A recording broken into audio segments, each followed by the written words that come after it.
Najimul, welcome there. Today I will show you how to set up store notification setting. Okay, first you need to log in your store, then you can see this page. When you can see this page, go to settings.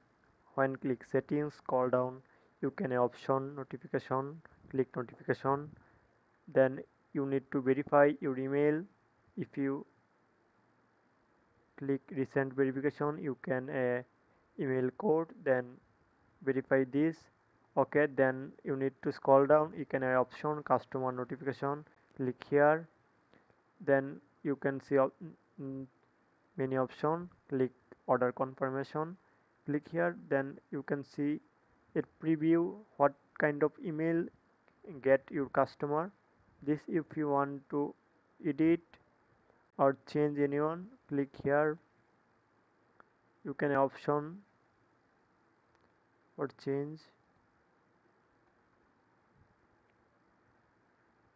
Okay, sorry, this is the option. You can see a option customize email template. Click here, you can add your logo on there, and you can see add your branded color option. You can add this, then you can see this page changes. This is a process how to set up notification. It's basic setup. If you need any expert help, check my description. You can see my email contact from here. I will help you for your setup notification by expert. My my experience. I have my experience from this. Thank you for watching. Tata.